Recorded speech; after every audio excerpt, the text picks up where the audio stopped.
There's a reason Ridgewood, Oregon survived when every other timber town in the Cascade Range died.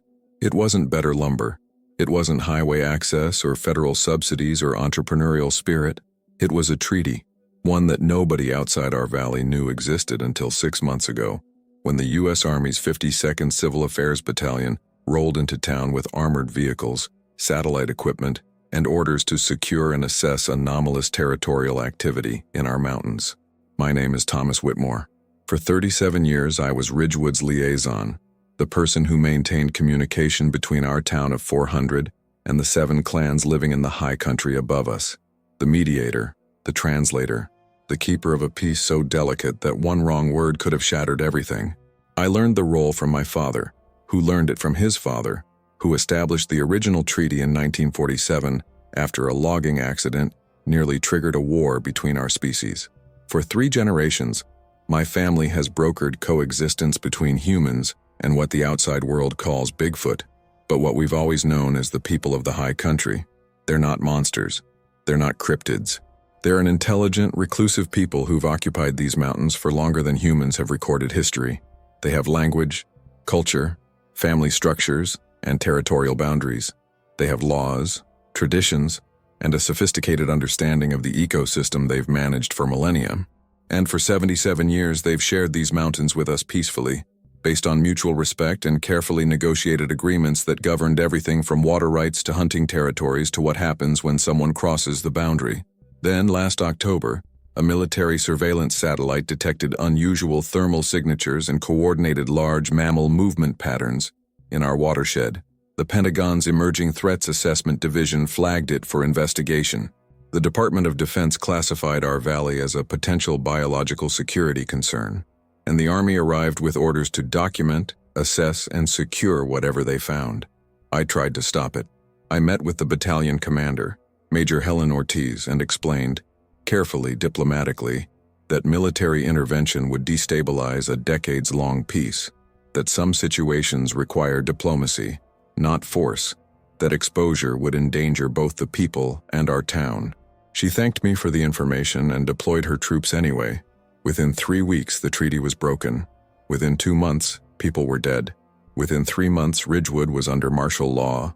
The people had vanished into the wilderness, and my family's 77 years of diplomatic work was destroyed. This is the story of how it happened, how peace became war, how secrecy became chaos, how everything broke. Ridgewood was never supposed to exist. That's the first thing you need to understand. The town sits in a glacial valley at 3,800 feet elevation, surrounded by peaks that exceed 8,000 feet. There's one road in and out, Highway 242, a 2-lane strip of deteriorating asphalt that's closed 6 months a year due to snow. The nearest city is Bend, 93 miles away. Cell service is non-existent. Internet came to town in 2019, and half the residents still don't have it. We were founded in 1946 as a logging camp for Cascade Timber Company. The valley had old-growth Douglas fir, western hemlock, and Sitka spruce worth millions. The company built housing, a commissary, and infrastructure for 200 workers who'd come to strip the mountains bare and move on. That plan lasted exactly 11 months. On March 14, 1947, a logging crew working the upper valley encountered something that changed everything. The official record says they found evidence of territorial grizzly bear activity and withdrew for safety. The truth is different. They found the people, not just sightings, direct confrontation. A logging operation had inadvertently destroyed a seasonal birthing ground the people had used for generations. When the crew arrived that morning, they found their equipment disabled, cables cut, and a line of massive figures standing at the edge of the clearing, making clear they weren't welcome. The foreman, a man named Jack Whitmore, my grandfather, made a decision that saved lives. Instead of calling for armed reinforcements, he ordered his crew to withdraw. Then he did something unprecedented. He returned alone, unarmed, and waited. 3 hours later, one of the people approached.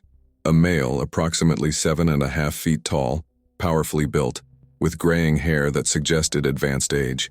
He carried a wooden staff carved with territorial markings. My grandfather had served as a Navy translator in the Pacific during WE2. He understood that communication doesn't require shared language. It requires shared intent. He sat down, made himself vulnerable, used gesture and patience to establish basic dialogue. That first conversation, conducted entirely through gesture and drawing in dirt, lasted 6 hours. By the end, they'd established fundamental concepts: territory, boundaries, mutual need for resources, desire to avoid conflict. Over the following months, my grandfather returned repeatedly. He learned their gesture language. He mapped their territories. He negotiated the first treaty, informal, unwritten, but binding to both parties. The terms were straightforward: the people's territory. The upper valley above the 5,000-foot elevation line belonged to the people. No logging, no hunting, no human intrusion except by specific permission for passage through designated corridors. Shared territory. The mid-elevation zone, 5,000 feet, would be carefully managed by consultation. Logging would occur only in areas the people designated as acceptable. Hunting would follow seasonal protocols that respected the people's harvest needs. Human territory. The valley floor and lower slopes below 3,500 feet belonged to the town. The people agreed not to enter human-occupied areas except under specific circumstances: emergency, pursuit of dangerous predators, or diplomatic visits to designated meeting sites. Dispute resolution. A single human liaison, my grandfather, would serve as mediator for conflicts. The people appointed a counterpart, a female elder we called the speaker, who held equivalent authority on their side. Absolute secrecy. The outside world could never know. Both parties understood that exposure would bring catastrophe: federal intervention, scientific exploitation, media circus, and the inevitable destruction of the people's way of life. The treaty saved Ridgewood. When Cascade Timber Company realized the upper valley was off limits, they adapted. The accessible lower elevations provided enough timber to keep the mill running. The company eventually sold out to a regional cooperative that the town itself purchased in 1963. We became a sustainable forestry operation decades before that term existed. We harvested selectively, replanted aggressively, and maintained the forest as a working ecosystem rather than extractable resource. Because we had to. The treaty demanded it. The people were watching and they'd hold us accountable. Life under the treaty. Growing up in Ridgewood meant understanding the rules from childhood. Every kid learned the boundary markers. Every family knew the seasonal protocols. Every resident understood that certain sounds in the forest meant you'd wandered too far and should politely retreat. The people weren't invisible. If you spent time in the mountains, you'd encounter signs. Enormous tracks beside streams. Trees marked with claw patterns too high and too precise for bears. Rock cairns that appeared overnight, marking trails or boundaries. Occasional glimpses of massive figures moving through timber at distances too far for detail, but close enough for certainty. Most residents saw the people at least once in their lives, usually from a distance, usually during transition seasons when both species were active at similar elevations. The unspoken protocol was simple: acknowledge their presence with a raised hand, then give them space. Don't approach.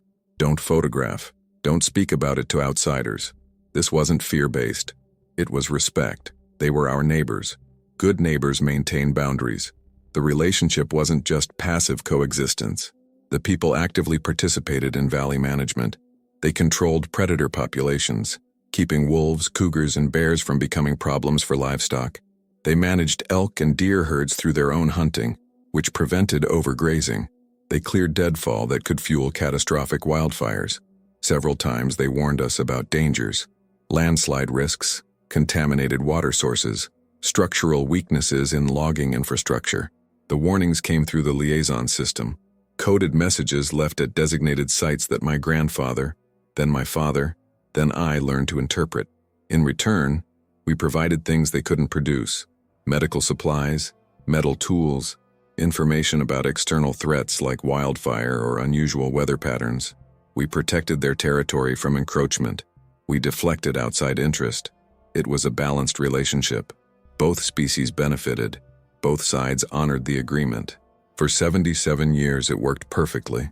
My role as liaison, I inherited the position in 1987, when my father died of a heart attack at age 62. I was 24, recently graduated from Oregon State with a forestry degree, uncertain I was ready for the responsibility. The speaker, the same female elder who'd worked with my grandfather and father, tested me extensively before accepting me as legitimate liaison. She required me to demonstrate knowledge of their territories, their seasonal patterns, their communication protocols. She tested my judgment by creating scenarios where I had to choose between human benefit and treaty obligation. I passed. Barely. And for the next 37 years, I maintained the peace. The role required constant attention, monitoring both populations, anticipating conflicts before they emerged, mediating disputes over boundary violations, resource competition, or accidental encounters, keeping the secret from outsiders while ensuring every Ridgewood resident understood the stakes. I met with the speaker 4 times annually, equinoxes and solstices, at a designated clearing at exactly 5,000 feet elevation, the midpoint between human and people territory. We'd discuss concerns, negotiate adjustments to boundaries, share information about threats or opportunities. The meetings were formal, ritualized, conducted in the gesture language my grandfather had learned.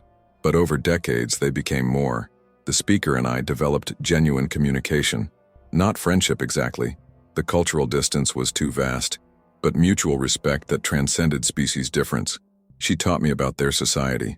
They lived in clan structures of 10 to 15 individuals. They had sophisticated knowledge of plant medicine, weather prediction, and animal behavior. They taught their young through demonstration and story, preserving knowledge across generations without written language. They weren't primitive. They'd simply chosen a different path, one that valued sustainability, community, and harmony with their environment over technological advancement. They were people, different from us but fundamentally similar in their desires. Safety for their children, dignity for their elders, autonomy over their lives. The treaty protected all of that. And I spent 37 years ensuring it continued.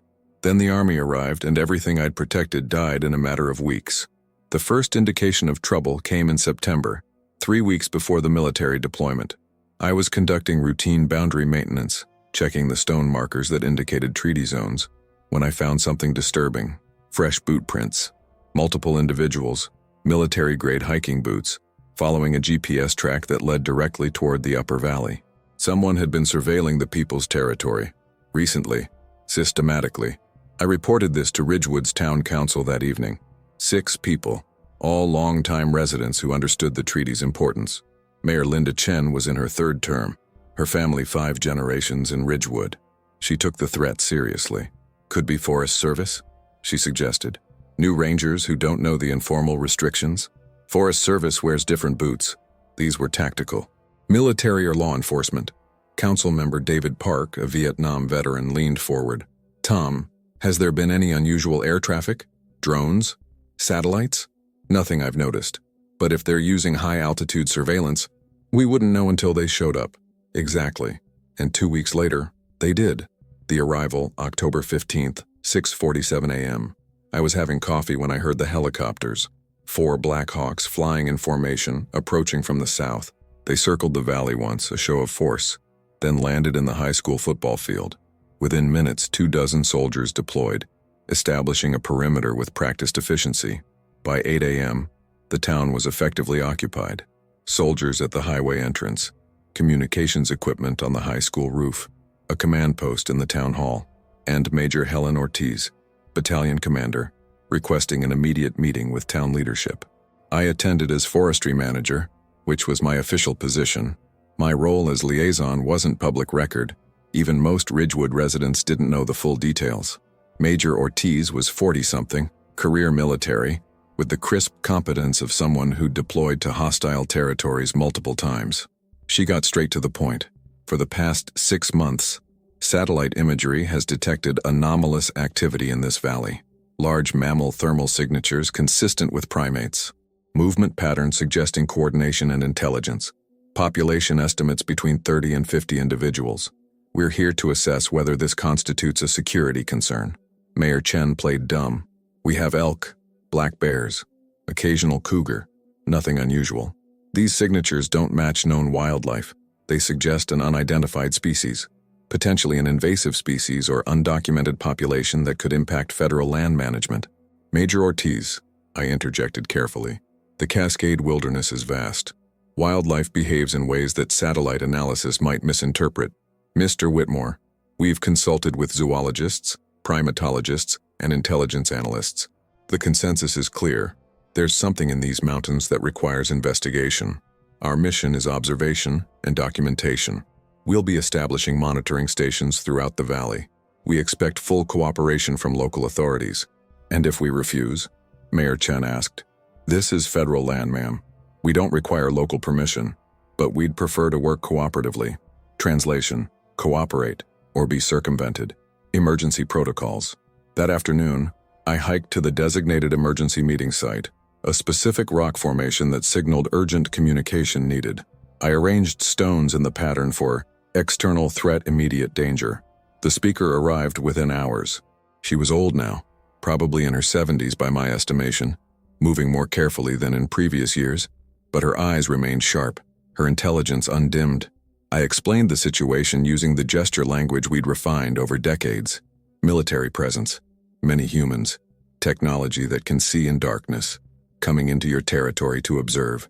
Her response was immediate and alarmed. How long? Unknown. Weeks. Maybe months. Can you stop them? I cannot.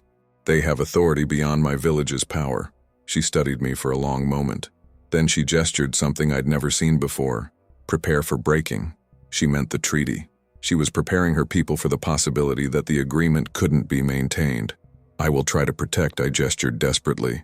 I will speak against their intrusion. Speaking may not be enough, she replied. When secrets become known, everything changes. This we have learned across many generations. She was right. The people had been displaced before, by westward expansion, by logging, by development. Each time exposure led to destruction. The treaty had given them 77 years of stability, but that stability was ending. What will you do? I asked. She gestured at the mountains beyond. What we have always done. Retreat, hide, survive. Then she added a gesture that roughly translated to, but this time there may be nowhere left to retreat to. We had 3 more brief exchanges over the following weeks, coordinating how the people would avoid military patrols, sharing information about surveillance patterns, trying desperately to maintain the peace as external pressure increased. The military investigation Major Ortiz ran a methodical operation. Her troops established 12 monitoring stations throughout the valley, cameras, motion sensors, audio recording equipment, all feeding data to the command post for analysis. She interviewed residents about local wildlife, asking carefully worded questions designed to elicit information about the people without explicitly mentioning them. Most Ridgewood residents stuck to the script, emphasizing normal wildlife, downplaying unusual sightings, redirecting attention away from the upper valley. But not everyone was loyal to the treaty. Some residents, particularly newer arrivals who hadn't grown up understanding the agreement, saw the military presence as opportunity, a chance to reveal what they'd always wanted to discuss but couldn't. On October 28th, a man named Rick Patterson, who'd moved to Ridgewood only 5 years prior, voluntarily approached Major Ortiz with photographs. Blurry, long-distance shots of the people taken with a telephoto lens from his property.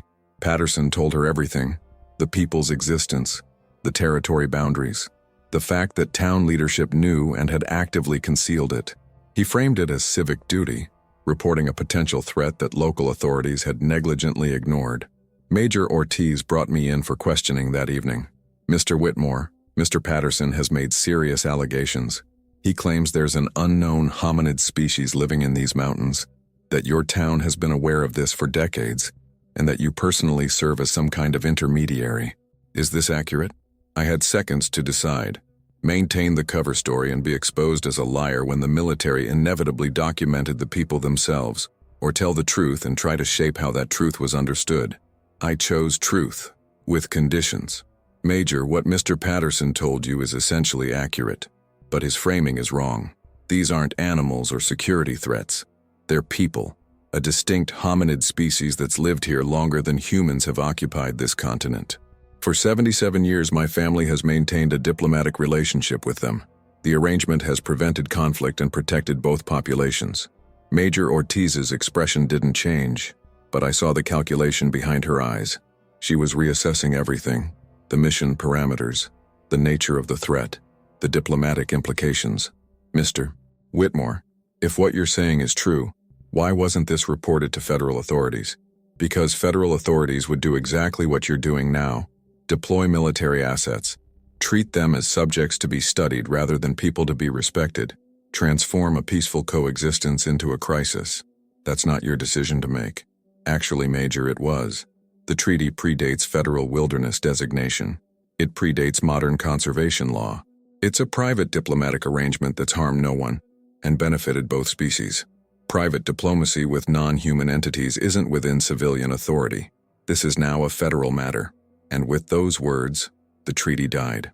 Major Ortiz wanted proof, not photographs from a civilian with questionable motives, but documented irrefutable evidence that would justify escalating her mission from routine surveillance to full-scale biological investigation. I tried to negotiate. Major, if you want proof, I can arrange a meeting. I can broker contact through established protocols, but sending armed troops into their territory will be interpreted as aggression. You'll trigger exactly the conflict you're supposed to prevent. I appreciate your concern, Mr. Whitmore, but I can't base military operations on unverified claims from a civilian source. I need independent confirmation. Then let me get that confirmation for you. Give me 48 hours. She considered this. 72 hours. If you can produce credible evidence of this species' existence and demonstrate that they pose no threat, I'll consider de-escalating. But if you can't, my troops will conduct systematic reconnaissance of the entire valley, with or without your cooperation. It was the best deal I'd get. I took it. The emergency council. That night, I convened an emergency meeting with the people. Not the formal seasonal gathering, an unprecedented emergency session that violated protocol but was necessary. I used every signal we'd established. Stone arrangements, specific bird calls repeated at intervals, smoke from a designated fire pit. The message was clear, urgent, highest priority. All clans respond. They came at midnight. Not just the speaker, but representatives from all 7 clans, 18 individuals in total, the largest gathering I'd ever witnessed. They assembled in a meadow just below treeline, arranged in a semicircle, watching me with expressions ranging from curiosity to alarm. The speaker gestured. "Why have you called us into danger?" I explained the situation as clearly as our shared language allowed. "Military force wants proof you exist. If I cannot provide, they will hunt you with technology you cannot hide from. I need your help to prevent this." Intense discussion followed among the people, conducted in their own language. A complex system of vocalizations, gestures, and expressions I could only partially follow. I caught fragments, references to broken time, their term for the pre-treaty era, debates about visibility risk, and what seemed to be historical accounts of previous human encounters that had ended badly. Finally, the speaker turned back to me. "What do you ask? One of you must allow yourself to be seen, clearly, by the military leader, to prove you exist and that you are not a threat." The reaction was immediate and negative. Multiple individuals gestured emphatically. "Impossible. Against all survival wisdom, would expose all clans to danger." "I know," I gestured back. "I would not ask if there was another way. But they have technology that will find you regardless. At least this way, we control the first contact. We frame the narrative. More debate." I caught one elder gesturing something that roughly translated to, "We cannot control what humans do with knowledge. History proves this." Another responded, "But we also cannot hide forever. The world has changed. Perhaps the young one speaks truth. Better to reveal ourselves with terms than be discovered without them." The discussion continued for over an hour. I watched, unable to participate, feeling the weight of what I was asking them to risk. 3 generations of my family had protected their secrecy. Now I was requesting they voluntarily surrender it. Finally, the speaker announced their decision. "We will allow 1 sighting, 1 individual, 1 time, under conditions. Name your conditions." The military leader, only her. No weapons, no recording devices, no others present. You will accompany as witness and translator. I will convey these terms. If she refuses conditions, we refuse reveal. We will disappear into deep wilderness and you will not find us again. Understood. The speaker approached me then, close enough that I could see the intelligence and sorrow in her eyes. She placed one massive hand on my shoulder, a gesture of trust and burden sharing I'd seen her use with her own people. "Thomas," she gestured, using the name sign they'd given me decades ago. "You carry heavy weight. You try to protect both peoples. This is noble. But some weights cannot be carried without breaking. I must try. Yes, you must try. But no, whatever comes from this moment, we do not blame you. The breaking was not your choice. The negotiation Major Ortiz received my proposal at 800 the next morning. I laid out the terms exactly as specified. Private meeting, 1 people representative, no weapons, no recording equipment, my presence as translator. You're asking me to meet an unknown entity, alone in wilderness territory with no backup or documentation. Do you understand how insane that sounds? I'm asking you to demonstrate the respect required for diplomatic first contact. The people have agreed to reveal themselves, something they haven't done voluntarily in 77 years. They're taking enormous risk. They require equivalent vulnerability from you. I can't justify that to my command. Then justify the alternative. Tell your superiors you had the opportunity for peaceful contact and refused because protocol wouldn't allow you to demonstrate basic trust. She studied me for a long moment. If I agree to this meeting and something happens to me, your town will be held responsible. My troops have orders to secure the valley and evacuate civilians if I don't return within 4 hours. Nothing will happen to you. You have my word. The word of a man who's been concealing an unknown species from federal authorities for decades. Forgive me if I require more than your assurance. Major, I've spent 37 years preventing exactly the kind of conflict your presence threatens to trigger. I'm trying to give you what you need. Proof, information, understanding, without violence. I'm asking you to meet me halfway. Another long silence. Then, when and where? Tomorrow, dawn. I'll guide you to the meeting site. Travel time approximately 3 hours. I'll need to brief my executive officer on contingencies. Agreed. But Major, if you bring weapons or surveillance equipment, they'll know, and they'll disappear. This is your one chance for voluntary contact. She nodded slowly. Then I'll make it count. The first contact. We left Ridgewood at 4:30 a.m., hiking by headlamp through pre-dawn darkness. Major Ortiz carried no weapons, just water, basic field equipment, and the professional composure of someone who'd trained for uncertain situations. She was nervous, though. I could see it in the way she scanned the tree line, the way her hand occasionally moved toward where her sidearm would normally be. How far? She asked after 2 hours of steady climbing. Another mile. We're almost at the designated meeting site. And you're certain they'll appear? They promised. The people don't break promises. That's more than I can say for most human institutions. She caught the edge in my voice. Mr. Whitmore, I'm doing my job, protecting American interests, investigating potential threats. They're not a threat. They're a people who've lived here peacefully for millennia. The only threat is what we're about to introduce into their lives. If they're as intelligent as you claim, they'll understand the benefits of federal recognition, protection under the Endangered Species Act, scientific support, medical care. They don't want any of that. They want to be left alone. That's what the treaty provided. That's what we're about to destroy. We arrived at the clearing as dawn light filtered through the canopy. The meeting site was a natural amphitheater, a meadow surrounded by old-growth fir, with a clear sight line in all directions, neutral ground. I arranged stones in the signal pattern. We arrive in peace. One human leader, ready for reveal. Then we waited. Major Ortiz checked her watch every few minutes. How long? They're already here. They've been watching us since we entered the valley. They're assessing, deciding if you're trustworthy. How can you tell? Experience. And the fact that every bird within 200 yards just went silent. She noticed it then. The absence of sound. The forest holding its breath. Then at the far end of the meadow, a figure stepped from the shadows. The speaker. She'd chosen to represent her people herself, despite her age. A gesture of significance, sending their most experienced diplomat rather than a younger, more physically impressive individual. She stood 7 feet tall, powerfully built despite age, covered in iron gray hair that caught the dawn light. Her face combined primate features with something distinctly other, broader skull structure, more prominent brow ridges, but eyes that held unmistakable intelligence and assessment. Major Ortiz froze. To her credit, she didn't reach for a weapon she wasn't carrying. She simply stared, processing the reality of what she was seeing. The speaker approached slowly, stopping 30 feet away. She studied Major Ortiz with the same intensity Ortiz studied her. Then she gestured. "You are the leader of the armed humans?" I translated.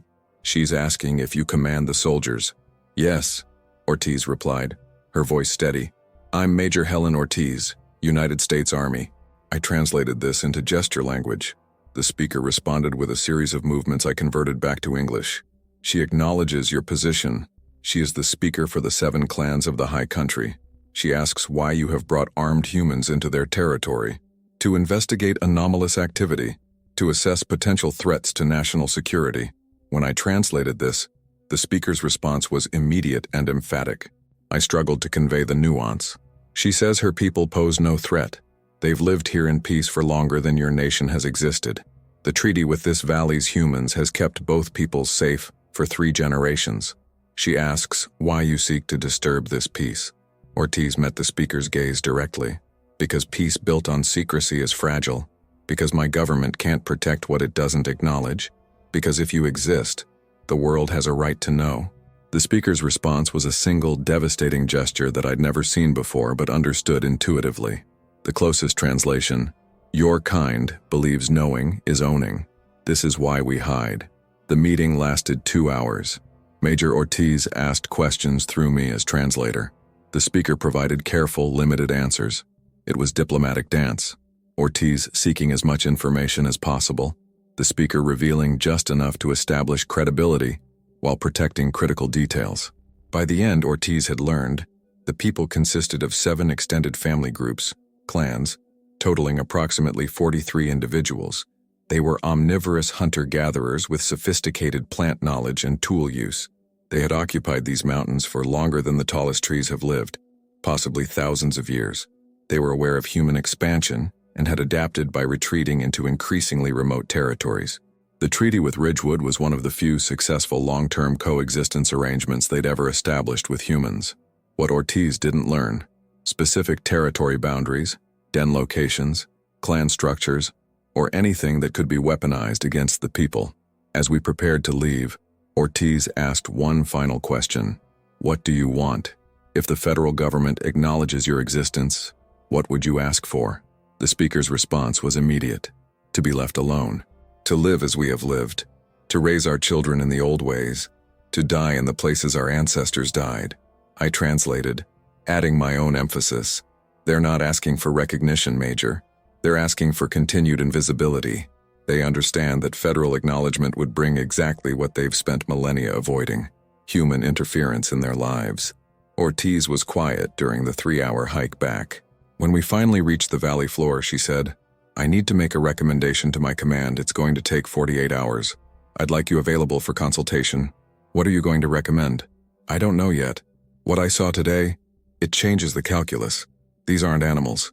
They're clearly intelligent beings. First contact protocols are outside my training. This might require State Department involvement, maybe even the UN. My stomach dropped. Major, the moment you report this up the chain, you lose control of what happens next. Bureaucracy takes over. Different agencies with different agendas, media leaks, public pressure, everything we've tried to prevent. What's the alternative? I can't classify an intelligent species as a security threat and proceed with military surveillance. But I also can't pretend I didn't see what I saw. You could recommend observation suspension, classify the valley as a diplomatic exclusion zone, recognize the existing treaty as legitimate. On what authority? An informal arrangement between civilians and non-human entities has no legal standing. It has moral standing. It has 77 years of proven success. That should count for something. She stopped walking, turned to face me directly. Mr. Whitmore, I admire what your family has done. Maintaining peace for 3 generations is remarkable, but you're asking me to participate in a cover-up, to withhold information about a potentially paradigm-shifting discovery from my government and the scientific community. I can't do that, even though reporting it will destroy them. You don't know that. Maybe federal protection. I do know that. The speaker knows that. Every elder among the people knows that because they've watched it happen before. Exposure leads to displacement. Always. Without exception. Your report will trigger a process that ends with their extinction, whether through direct violence or slow suffocation of their way of life. Then help me find a third option. Something between secrecy and full disclosure. There is no third option, Major. That's what makes this impossible. Either you protect the peace by maintaining the cover-up, or you follow protocol and trigger the end. You can't serve both your duty and morality. You have to choose. The decision. Major Ortiz spent 2 days consulting with experts I never saw, conference calls with the Pentagon, video discussions with anthropologists and legal advisors, private deliberations with her command structure. Meanwhile, the people withdrew deeper into the mountains. The speaker sent me a message through the usual channels. We prepare to leave. If the armed humans advance, we will not be found. I tried to coordinate with Ortiz to buy more time for a solution that wouldn't destroy the treaty. She was genuinely conflicted. I could see the weight of the decision wearing on her. This wasn't what she'd signed up for. She'd expected to investigate wildlife patterns, not make first contact with an unknown hominid species. On November 8th, she made her recommendation. She reported everything. Full disclosure to the Department of Defense, complete briefing on the people's existence, comprehensive documentation of the treaty arrangement, and recommendations for follow-up investigation by appropriate agencies. She classified the people as non-hostile intelligent entities requiring immediate diplomatic and scientific assessment. She recommended the valley be secured as a biological research zone, pending further study. She suggested civilian evacuation might be necessary to ensure proper scientific protocols. In other words, she chose duty over morality, protocol over peace. I found out when federal agents arrived to take me into custody for questioning about my role in concealing significant biological information from federal authorities. I wasn't arrested. Officially, I was being detained as a material witness. Practically, I was being removed from the equation so adults could handle the situation. They held me for 6 days in a secure facility in Portland. During interrogation, I provided extensive information about the treaty, the people's culture, and the decades of peaceful coexistence. I emphasized repeatedly that exposure would be catastrophic. No one listened. Or rather, everyone listened politely, thanked me for my cooperation, and proceeded with their predetermined course of action. Escalation. While I was detained, everything accelerated. The Department of Defense classified the valley as a restricted biological research zone under emergency national security protocols. Civilians were given 30 days to evacuate. Those who refused, including Mayor Chen and most longtime residents, were threatened with forced removal. The Centers for Disease Control deployed a team to assess zoonotic disease risks. The National Institutes of Health sent primatologists and anthropologists. The Department of Interior established a joint task force with the Smithsonian Institution to coordinate research. And the media found out. Someone leaked. Probably multiple someones. Within a week, CNN was broadcasting from Ridgewood. The story dominated news cycles worldwide. Unknown hominid species discovered in Oregon. Bigfoot confirmed real. Government cover-up of intelligent species revealed. The people's existence became public knowledge. Instantly, irrevocably. The speaker sent one final message, delivered through Elena Martinez, the town's schoolteacher who'd helped me maintain liaison protocols. It was a piece of bark with a simple charcoal drawing, 7 circles representing the clans, with arrows pointing away in different directions. They were scattering, abandoning the territory they'd occupied for generations, fleeing into wilderness that was shrinking daily, knowing they could never return to the homes the treaty had protected. The peace was broken, completely, permanently, and I was powerless to stop it. I was released from federal custody on November 18th with a legal warning.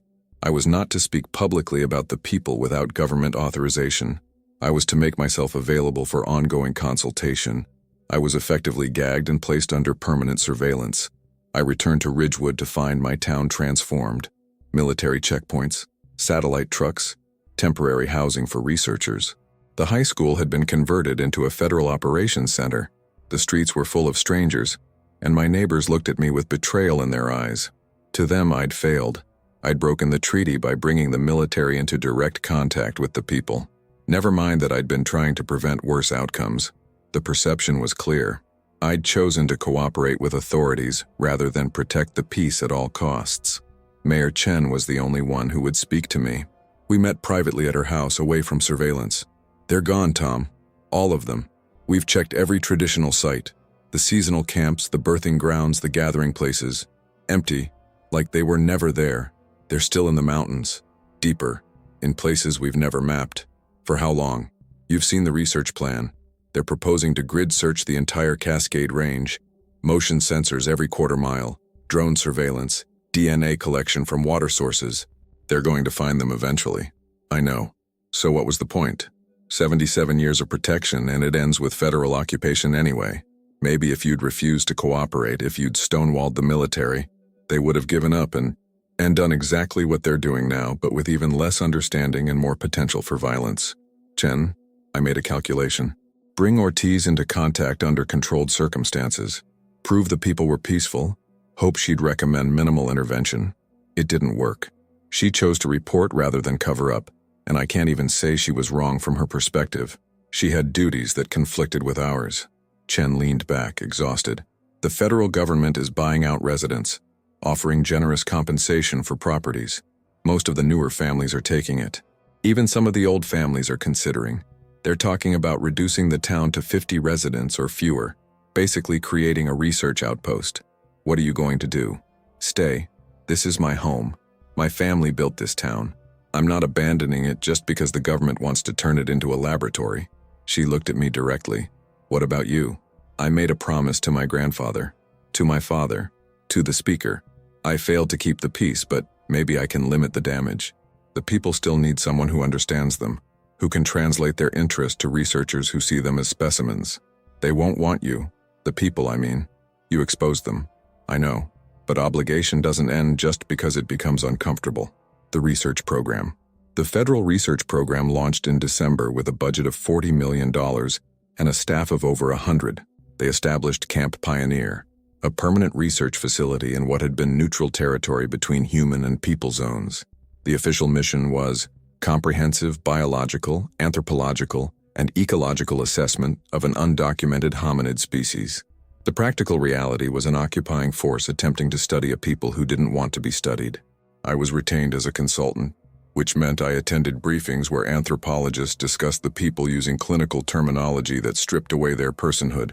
They were referred to as subjects, specimens, the population. Their culture was behavioral patterns. Their territory was habitat. The lead researcher was Dr. Patricia Brennan, a primatologist from Yale with extensive fieldwork experience studying great apes. She was brilliant, dedicated, and completely unprepared for the ethical complexity of studying an intelligent species that could understand they were being studied. In our first private conversation, she said, "Mr. Whitmore, I understand you're conflicted about our presence, but please understand, we're not here to harm them, we're here to learn, to document, potentially to protect them through legal recognition. They don't want to be documented. They don't want legal recognition. They want to be left alone. That's not a viable option. They've been exposed. The world knows they exist. Our choices now are between chaotic, exploitative interest and systematic, ethical research. We're offering the latter. Ethical research on subjects who can't consent is a contradiction. They're not human, Mr. Whitmore. Different standards apply. They're people, Dr. Brennan. They have language, culture, family structures, and clear preferences about how they want to live. The fact that they're not Homo sapiens doesn't make them animals you can study without consent." She was quiet for a moment. "You're raising a philosophical question that science isn't equipped to answer. Where's the line between human and animal? When does observation become exploitation? I don't know. But I do know that ignorance doesn't serve anyone. The more we understand about them, the better positioned we are to advocate for their protection, or the better positioned you are to control them. Knowledge is power, Dr. Brennan, and in this case, power wielded by one species over another tends to end badly for the less powerful group. Despite our disagreements, Brennan ran as ethical an operation as possible under impossible circumstances. She established protocols prohibiting direct contact. She required researchers to minimize habitat disruption. She rejected proposals for capture and tagging.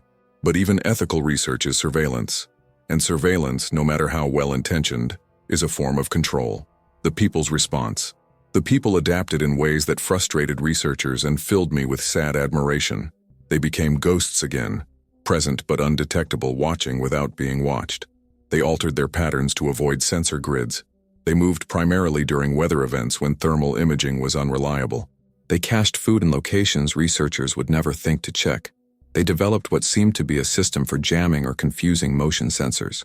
Researchers found equipment malfunctioning in patterns that suggested deliberate interference. Most remarkably, they established a communication network that allowed coordinated movement across vast distances. Dr. Brennan's team documented vocalizations at extremely low frequencies, infrasound below human hearing range, that seemed to carry information across miles. The people were talking to each other, coordinating, sharing intelligence about human movements. They were resisting. Peacefully but absolutely. In January, I received a message through the old channels. A pattern of stones at a location only the speaker and I knew about. Arranged to signal, meeting requested, urgent, risk acceptable. I went alone, without informing the research team, violating my consultancy agreement and probably several federal laws. The speaker appeared at dawn.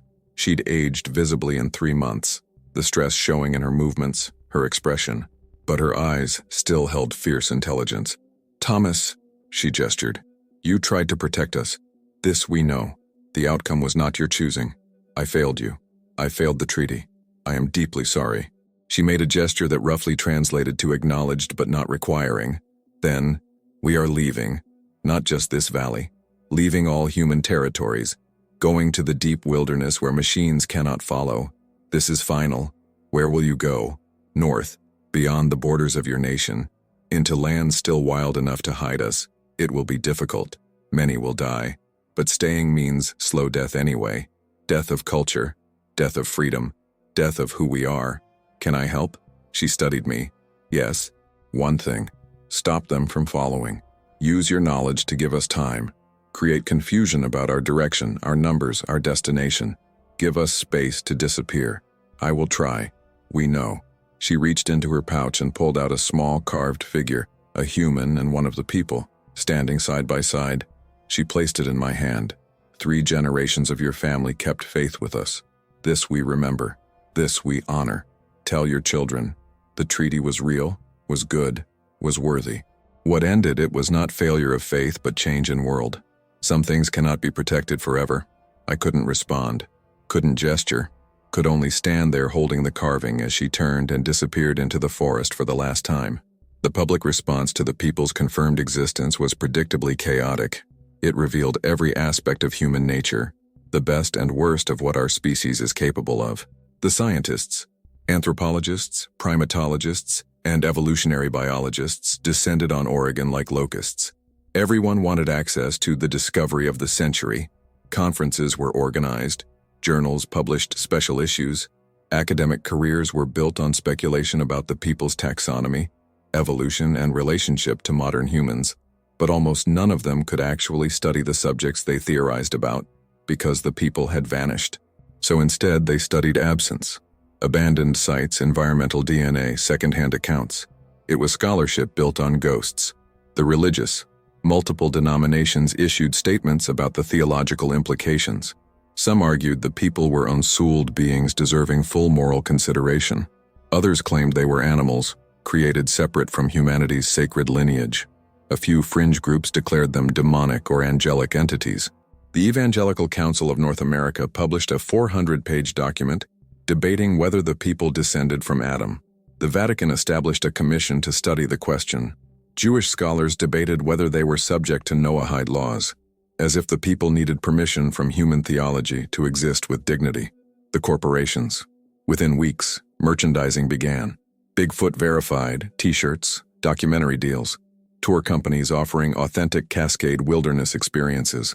A biotech firm quietly filed patents on genetic sequences derived from people DNA, claiming future rights to any medical applications. The exploitation was shameless and immediate. The people's existence became a commodity before anyone had figured out if they were even protected by law. The government. Federal agencies fought turf wars over jurisdiction. Was this a Department of Interior issue? Wildlife Management? Department of Defense, National Security, State Department, diplomacy with intelligent non-humans. The Bureau of Indian Affairs even argued they should have oversight, given the people's indigenous status. Congress held hearings.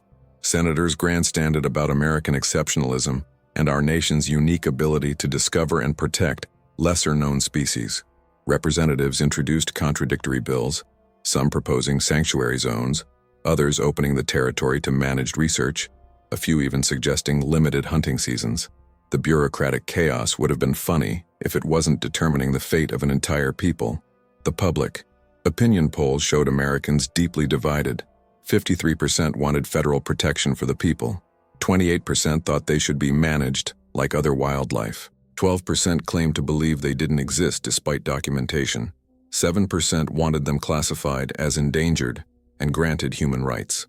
Social media was worse. Conspiracy theories flourished. Some claimed the people were aliens. Others insisted they were government experiments. A vocal minority argued they were demons or interdimensional beings. The signal-to-noise ratio was catastrophic. Thoughtful discussion was drowned out by speculation, prejudice, and willful ignorance. The documentary. In February, a documentary filmmaker named James Webb arrived in Ridgewood.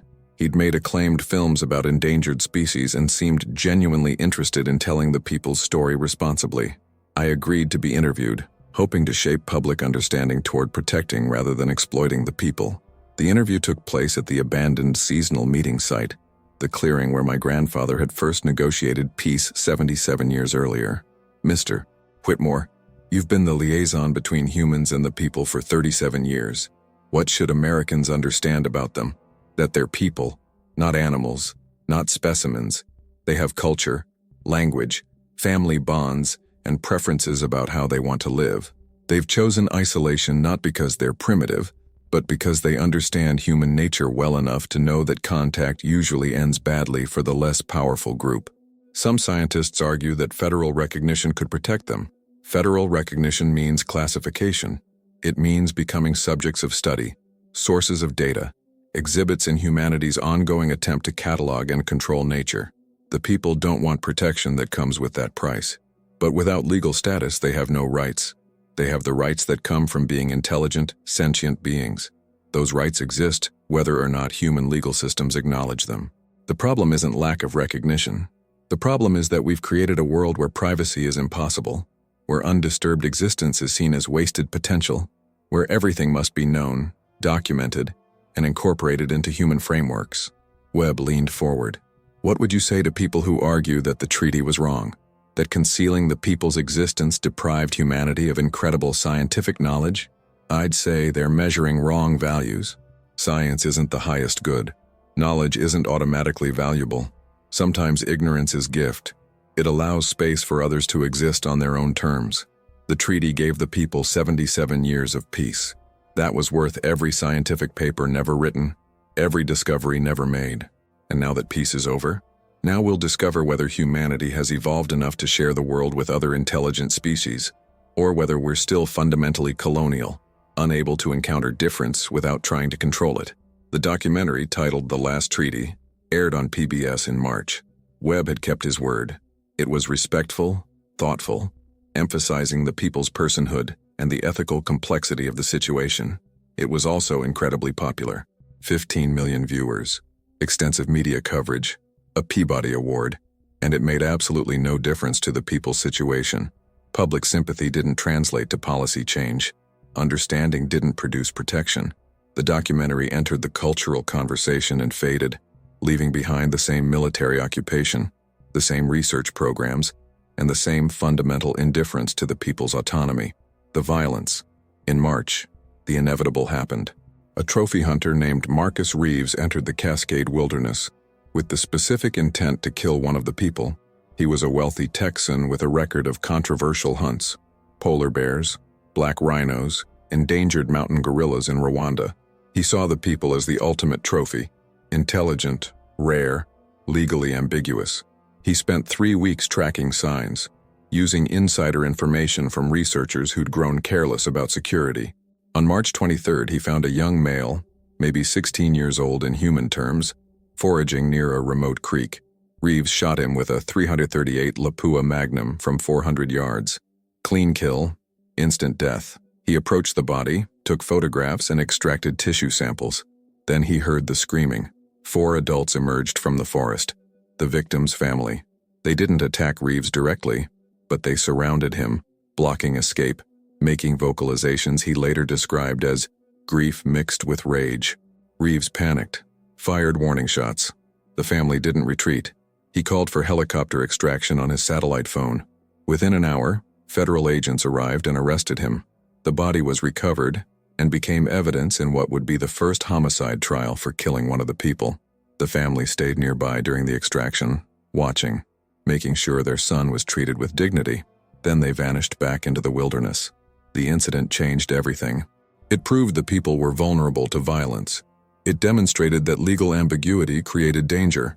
Without clear protections, They were essentially prey. Congress finally acted. Sort of. The Reeves killing forced legislative action. Congress passed the Non-Human Intelligent Species Protection Act in April. Rushed legislation full of compromises and contradictions. The law granted the people limited legal protections. Killing them became a federal crime. Their habitat received endangered species designation, and unauthorized contact was prohibited. But the law also authorized continued federal research in the interests of scientific advancement and species preservation. It created a permanent oversight bureaucracy. It established protocols for managed interaction that the people had never agreed to. Most damningly, it was drafted and implemented without any input from the people themselves. Humans decided how other intelligent beings would be treated, creating protection that looked remarkably like control. I testified during the congressional hearings, arguing for true autonomy, complete withdrawal of federal presence and recognition of the people's right to self-determination. I was thanked for my perspective and completely ignored. The law passed with bipartisan support. Politicians celebrated. The media called it historic, and the people remained invisible, voiceless, and subject to decisions made entirely by a species that had proven it couldn't be trusted with power over others. The migration. In May, I received confirmation that the people had successfully relocated. The message came through an intermediary, a Lummi Nation elder named Sarah Crow Woman, who'd maintained her own relationship with the people independent of the treaty. She found me at the old seasonal meeting site, where I still went weekly despite knowing no one would appear. The speaker asked me to tell you, they've crossed into Canada. The 7 clans are now scattered across British Columbia and the Yukon. They're establishing new territories in wilderness remote enough to hide them. Relief and sorrow hit simultaneously. Are they safe? For now. The Canadian government hasn't decided how to respond to their presence. Some provinces want to replicate U.S. protections. Others are arguing for complete hands-off policy. The people are using the bureaucratic confusion to disappear. Did she say anything else? Sarah pulled out a small bundle, cedar bark wrapped around something solid. She said to give you this, said you'd understand. Inside was the carved figure she'd given me in February, the human and person standing together. But someone had added a new detail, a line carved between them, separating the figures into distinct spaces. The message was clear: we must part. The standing together is no longer possible. Can you get messages to her? I asked. Occasionally, through channels that took decades to establish. But Thomas, they don't want regular contact. They want to be forgotten.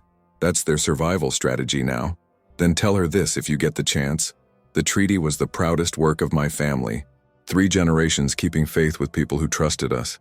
I'm sorry we couldn't protect it. I'm sorry the world wasn't ready for what we'd built. She knows. She asked me to tell you.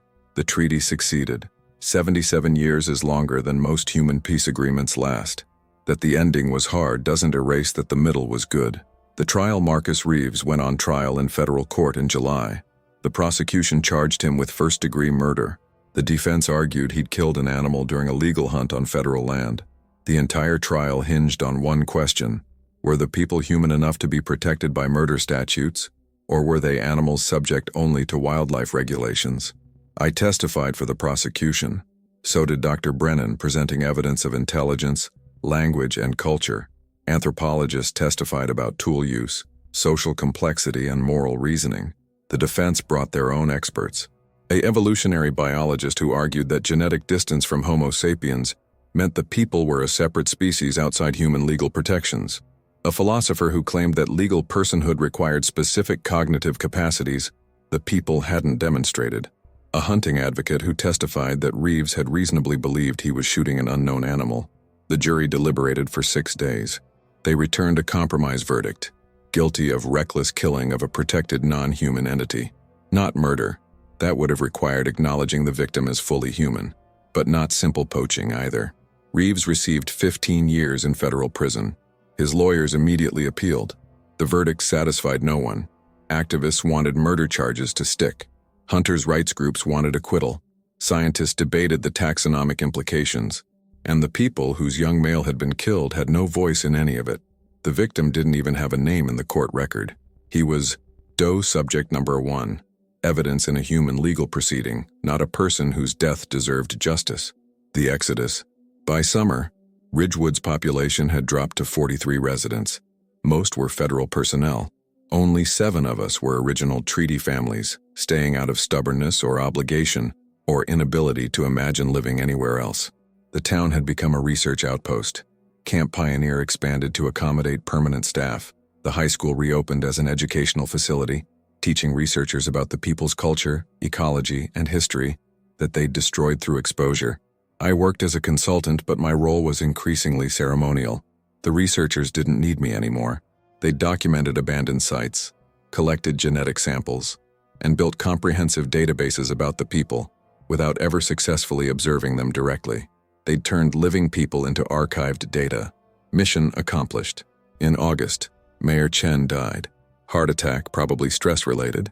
She was 64, had lived in Ridgewood her entire life, and died watching her town become something unrecognizable. At her funeral, attended by the 7 remaining original residents, I gave the eulogy. Linda Chen kept faith with a treaty that asked her to lie to the government, conceal knowledge from scientists, and prioritize diplomacy with non-human neighbors over potential profit. She did this because she understood something our modern world has forgotten, that not everything should be known, documented, and exploited, that some relationships require discretion. That power over others comes with responsibility to protect their autonomy. She died protecting what she could of that vision. The fact that she failed doesn't diminish the nobility of the attempt. We buried her at the edge of the old boundary, human territory touching the space that had belonged to the people. Her gravestone reads, "She kept faith. Final contact." In October, 1 year after Major Ortiz arrived and destroyed everything, I received a final message.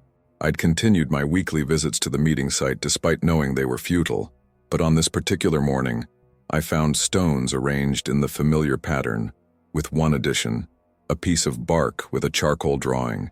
The image showed 7 circles arranged in a line, moving away from a single square, the clans departing from the valley. Above them, in crude but clear strokes, someone had drawn stars. The speaker's final message: "We go beyond your reach, into darkness and distance, into spaces your kind cannot follow. Goodbye." I sat in that clearing for hours, holding the bark, mourning the end of something that had seemed permanent. 3 generations of my family had maintained a peace that benefited both species. We'd proven that coexistence was possible, that humans could share space with other intelligent beings respectfully, and we'd lost it, not through malice or greed, but through the simple fact that the modern world allows no space for privacy, no room for voluntary isolation, no tolerance for peoples who want to be left alone. The treaty had worked, perfectly, for 77 years, but it had required secrecy, and secrecy was no longer possible in an age of satellites, drones, and the fundamental human conviction that everything must be known. I burned the bark drawing, destroyed the last physical evidence of our communication. The speaker had asked for distance. I could at least give her that. It's been 2 years since the army arrived. Ridgewood has a population of 34 now, 26 federal employees, and 8 original residents too stubborn or too attached to leave. The research program continues, though they're essentially studying absence. The people haven't been directly observed in 18 months. Occasional footprints. Rare vocalizations captured on remote sensors. Evidence that they're still out there somewhere but refusing all contact. Dr. Brennan published a book, The People of the High Country, First Contact and Failed Diplomacy. It's scientifically rigorous and ethically thoughtful, acknowledging the harm caused by exposure while arguing it was historically inevitable.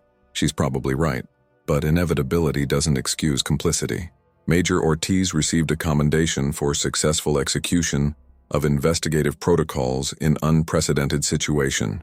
She's a colonel now, stationed at the Pentagon. We don't communicate. The Reeves case established legal precedent. The people are protected, intelligent, non-human entities under federal law. They can't be legally killed, but they're not fully persons with constitutional rights. They exist in legal limbo.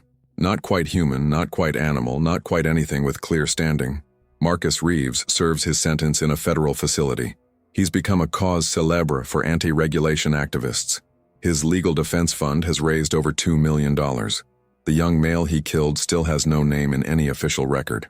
What was lost? People ask me sometimes if the treaty was worth it.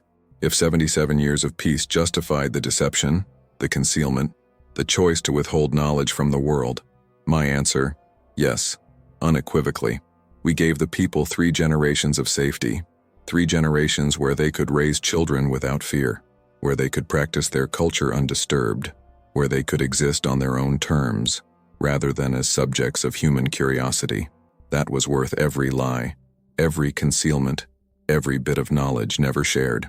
The treaty proved that coexistence was possible, that humans could encounter intelligence different from their own, without immediately trying to control it, that boundaries could be respected, privacy honored, autonomy preserved.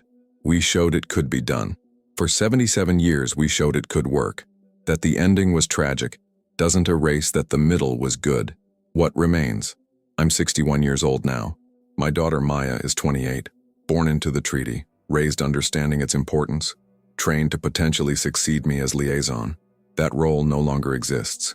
There's no one to liaise with. The people are gone, dispersed into wilderness so remote that even satellites struggle to penetrate.